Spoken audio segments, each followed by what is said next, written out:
Bustling port city of Basra, there lived a humble fisherman named Ibrahim.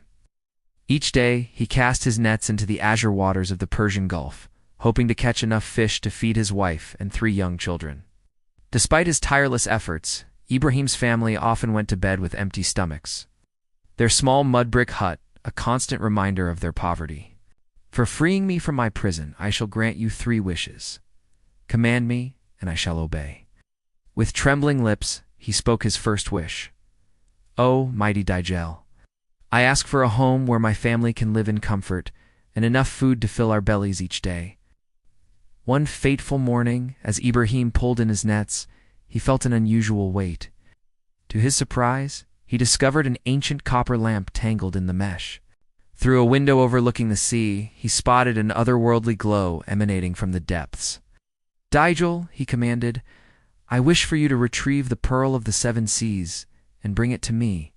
"What is that light?" he asked Dajjal, pointing to the mysterious radiance.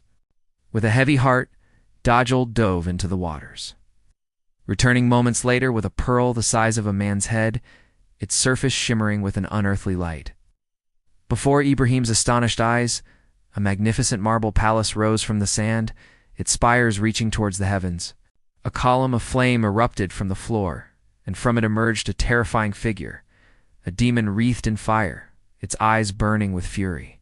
Who dares to steal that which is not theirs?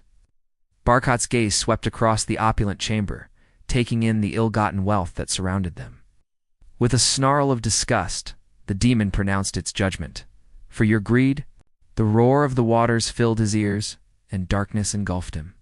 Relief washed over him, followed quickly by shame as he remembered his actions.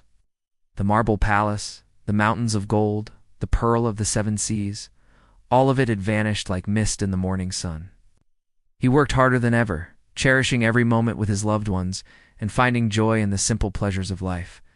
Fishermen spoke of nights when the sea glowed with an eerie light, and some swore they could hear the mournful cries of those who had been lured to their doom by the promise of easy riches.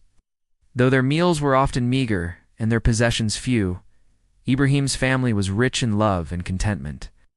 In crimson, Ibrahim would gather his family close and remind them of what truly mattered in life. For though the pearl of the 7 seas still lay hidden in the depths, its cursed glow a temptation to the unwary. Ibrahim had found a far greater treasure, one that no demon could take away and no storm could wash asunder. Sunlight streamed through the cracks in the walls, and the familiar sounds of the harbor drifted through the air. He realized then that in his greed, he had nearly lost the things that truly mattered: his family, his home, and the honest work that had sustained them for so long. For a moment, he wondered if it had all been a dream. "In your theft, you shall be punished. The thief's wealth shall drown in the sea. It is said to grant untold riches to its possessor, but it carries a terrible curse."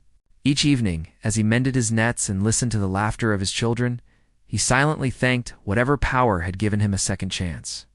He had discovered that true wealth lay not in gold or magical pearls, but in the love of family and the satisfaction of an honest day's work. Many have sought it, and all have met with ruin. I beg you, do not pursue it. As the waters rose around him, he cried out to Dajjal, "Please, save my family. Take back this cursed wealth, but spare their lives." The floor beneath Ibrahim's feet tilted and swayed, as if the entire structure was being pulled into the depths of the ocean. Treasures tumbled from their pedestals, shattering on the marble floors. Tapestries and furnishings were swallowed by the encroaching waves. Inside, he found rooms filled with sumptuous furnishings, overflowing tables of delicacies, and coffers brimming with gold and jewels. Intrigued by its ornate design, he decided to clean it before selling it at the market. As he rubbed the tarnished surface, a plume of smoke erupted from the spout, coalescing into the form of a towering genie. "I am Dajjal, the spirit of this lamp," the genie boomed, his voice echoing across the waves. Ibrahim, overwhelmed by this sudden turn of events, thought of his family's plight. No sooner had the words left his mouth than the ground began to shake. As Ibrahim explored his new abode, marveling at the sudden change in his fortunes, something caught his eye. The genie's expression darkened. "That, master, is the legendary pearl of the 7 seas." But Ibrahim, intoxicated by his newfound wealth and power, could not resist the allure of even greater treasures. The genie's face fell, but bound by his oath, he had no choice but to obey. As Ibrahim reached out to grasp the pearl, the air around them grew thick and oppressive. "I am Barkat, guardian of the pearl." The demon roared, its voice shaking the very foundations of the palace. Ibrahim, cowering before the demon's wrath, could not find the words to speak. No sooner had the words been spoken than the walls of the palace began to crumble. In a panic, Ibrahim grabbed the copper lamp and ran to the highest tower of his crumbling palace. With tears in his eyes, Ibrahim hurled the lamp into the churning sea, watching as it disappeared beneath the waves. When Ibrahim opened his eyes, he found himself lying on the dirt floor of his old mud brick hut. But as he sat up, he saw his wife and children sleeping peacefully around him, safe and unharmed. Ibrahim's gaze fell upon his old fishing net, hanging on a peg by the door. From that day forward, Ibrahim returned to his life as a fisherman with renewed purpose and gratitude. Years passed, and Ibrahim's story became a cautionary tale told in hushed whispers along the docks of Basra.